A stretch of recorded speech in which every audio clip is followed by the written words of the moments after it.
7 kebiasaan harian Nabi Shallallahu Alaihi Wasallam. Salat tahajud. Semua Rasul, Nabi kasih Allah Subhanahu Wa Taala, aulia dan para ulama salaf tidak meninggalkan salat tahajud.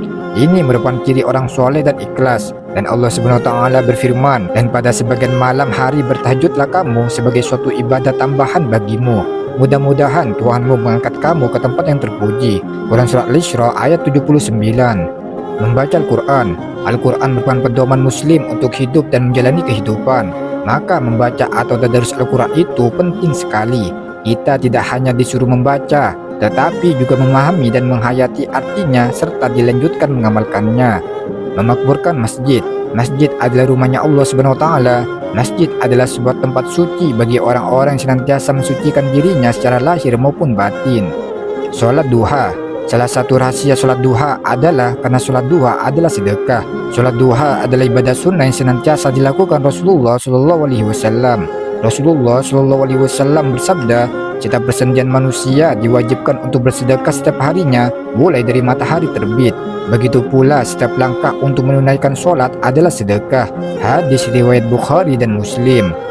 Bersedekah. Allah Subhanahu Wa Taala menyukai orang yang suka bersedekah, dan malaikat Allah Subhanahu Wa Taala selalu mendoakan kepada orang yang bersedekah setiap hari. Seseorang sudah bisa disebut mukmin yang sebenarnya jika sudah bersedekah. Carilah rizki dan sedekah, demikian juga bertobatlah dengan bersedekah. Jika kita sakit juga hendaknya bersedekah. Menjaga wudhu.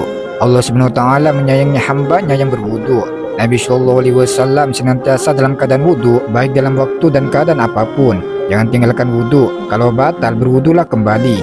Hal itu merupakan kebutuhan kita sendiri dalam rangka untuk mendekatkan diri kepada Allah Subhanahu Wa Taala. Amalkan istighfar setiap saat, dan istighfar masalah yang terjadi karena dosa kita akan dijauhkan oleh Allah Subhanahu Wa Taala.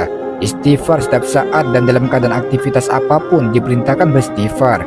Ketika kita mau tidur, mau makan, dalam melakukan suatu pekerjaan, di jalan, di mobil, dan dimanapun, hendaknya selalu dalam keadaan beristighfar. Wallahu a'lam bishawab.